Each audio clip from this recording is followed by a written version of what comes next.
And good morning. Welcome to the morning sprint. It is just me today. Our very own Brittany Ware was out on a very, very fun story. I was trying to get a really cool video in the system for you. I think we got it right here. We're going to work with some, different aspects of the technicality. I got the buttons going, and of course, we're going to bring you jazzy jazz later on. So if you are watching right now on WSLS, be sure to click on this article and leave your comments because we got a lot of cool stories we got to get to today that I want you guys to know about and to engage with me on. For example, this one right here. We all know what it's like to have a very precious wedding ring or some type of special thing, but losing it can be a major disappointment. We have how one special diamond ring disappeared for decades, but was recently returned to its owner, where it was found later in the sprint. Again, you guys do not want to miss this story. It's a big talker, and let us know if you've ever lost something that came up years later in a very, very weird spot. Now, right now, we got to get into this. This is something that I think is a very special thing that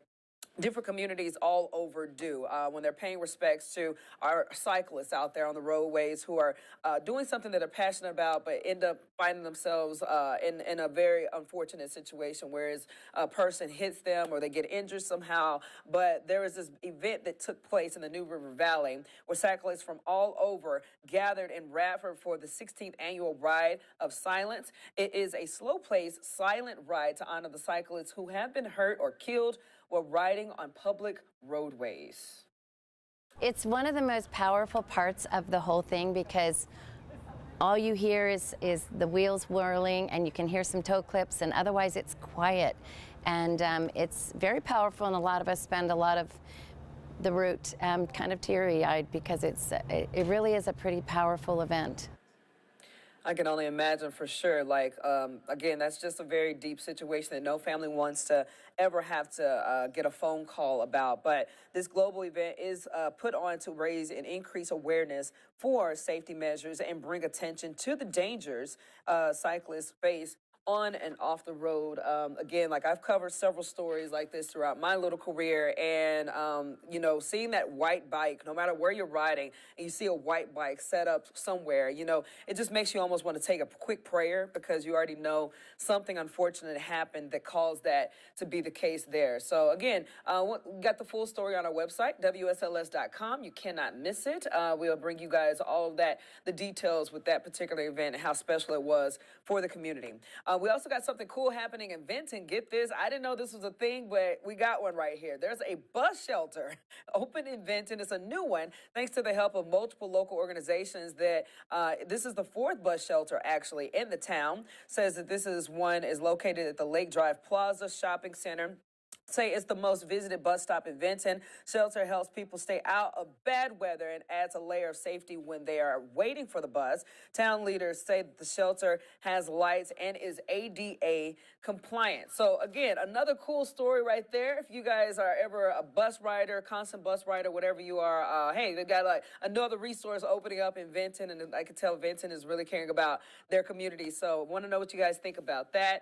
Get into this cool story that Brittany Ware has been working on all morning. She's out in, I think, Alton, about 2 hours away for Hyperfest. And I learned about this where she actually got some experience with a professional drifter. So I'm going to let her take it away. Again, she just sent this video in for us to give us a taste of what she went through and how much fun she had and why we're so jealous. So Brittany, go ahead.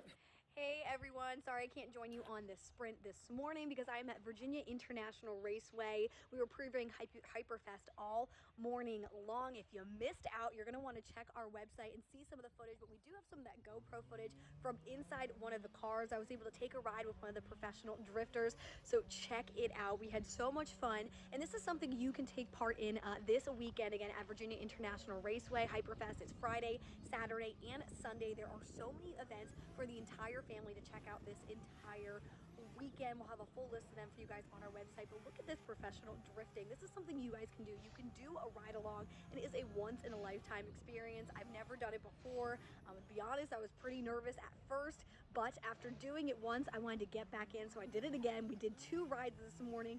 so much fun. We were with professional driver Forrest Wang. He travels all over the country competing and doing this kind of stuff for the community. So we were happy to have him this morning on our morning show. But again, Hyperfest. It is one of the largest automotive sporting events here on the East Coast. It starts Friday morning at 9 a.m. and there is a whole schedule of events for Friday, Saturday, and Sunday. You don't want to miss it out. But I hope you guys enjoyed this footage. And now I'm on my way back to the station. I had to bring that for you guys this morning. So I hope you're enjoying this. All right, yeah, so we got that story on our website, WSLS.com, and of course you can see how much fun she has. She's going to bring back all of that extra footage back, and I'm excited to joke with her about it because literally, I don't like going around curbs fast, let alone drifting. So I can only imagine how all of your organs was probably scooted to one side of your body while you were going around in that curve. But it looks like Lexia had a lot of fun, and something that I'm pretty sure a lot of people in the community would love to check out as well. Because again, hey, who doesn't want to drift when it's legal? Okay, so moving on, the weather today turning out to be really decent. I think we got, as Chris was talking about, in the 70s. It's going to feel kind of like a spring breezy like day today. So he'll give you all the details right now. Go ahead, take it away, Chris. Hey guys, happy Thursday to you. Today not quite as warm because we've got this breeze coming in off of the Atlantic, and so that's going to force some clouds and some cooler air into the region. You're looking at highs and only in the 60s in the NRV. Everywhere else about 69 to 73 degrees. We'll eventually warm up this weekend. Our only shot at showers coming in Saturday after about 2 or 3 p.m. All right, Chris, thank you so much bringing us that forecast, getting us all ready for what we need to know.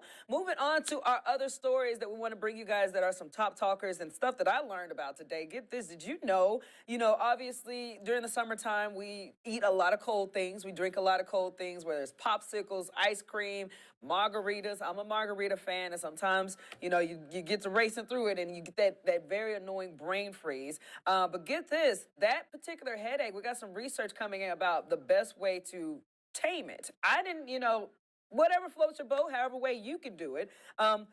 Virginia Tech researcher tells 10 News, one important function of your brain is obviously to make sure areas of your body remain at a certain temperature. And that means when you eat or drink something cold, your brain tries to warm the area back up by sending warm blood to the roof of your mouth. So this rapid expansion of blood vessels can lead to pain in the front of your head. We're told that one of the best ways to fight brain freeze is by pushing your tongue to the roof of your mouth. If you've heard about this, let me know. I have never heard about this before, but I'm definitely going to try it out. I love drinking ice water, and sometimes I do drink my water very, very fast.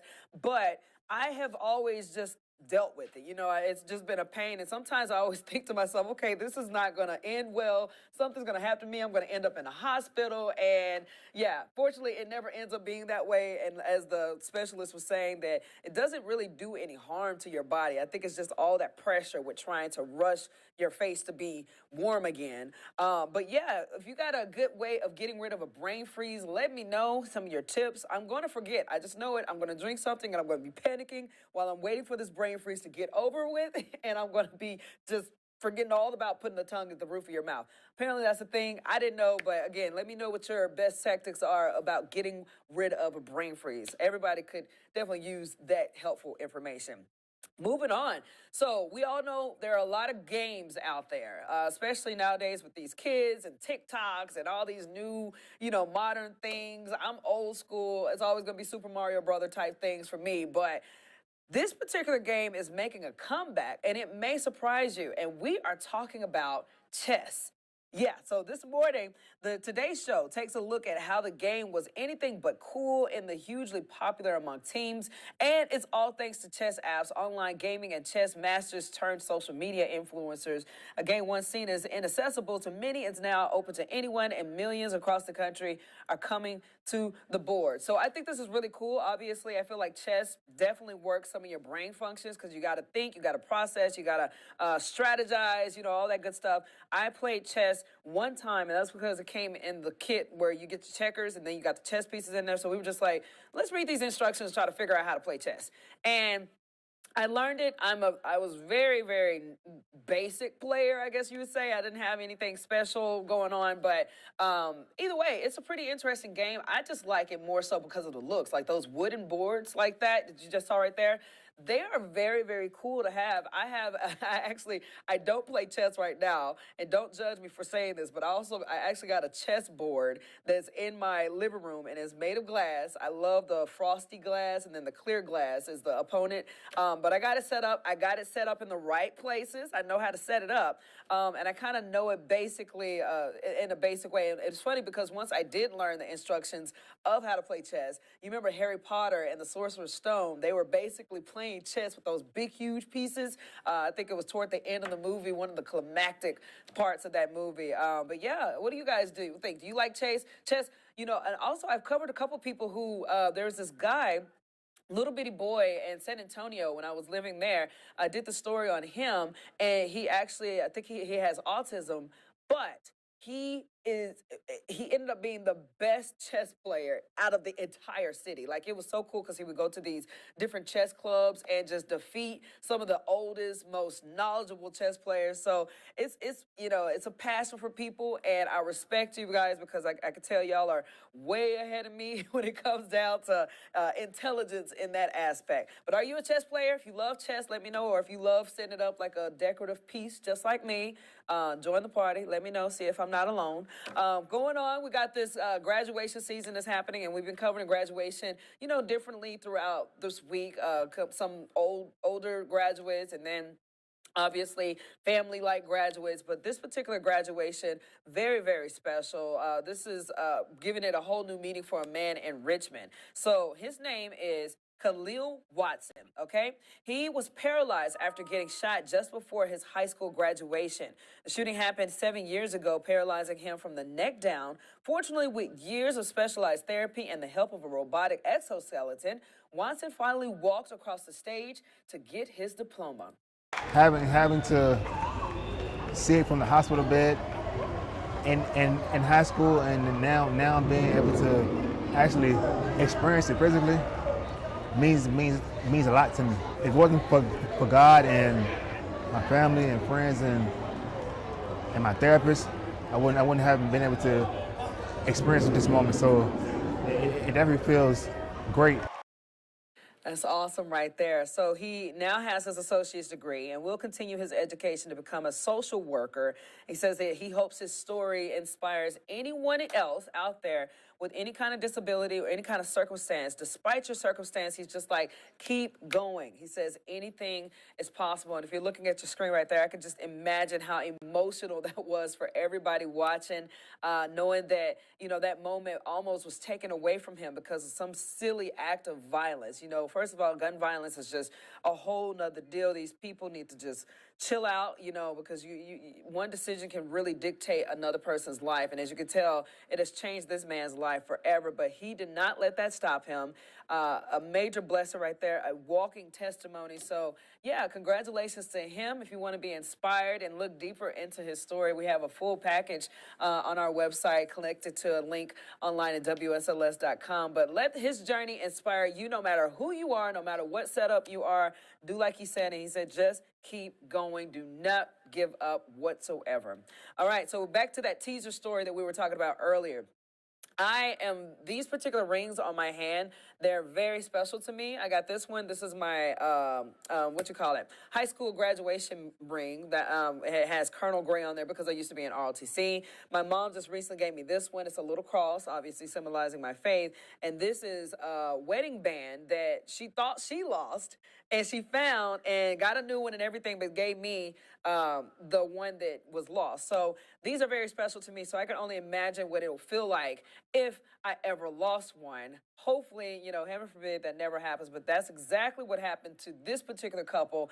Get this.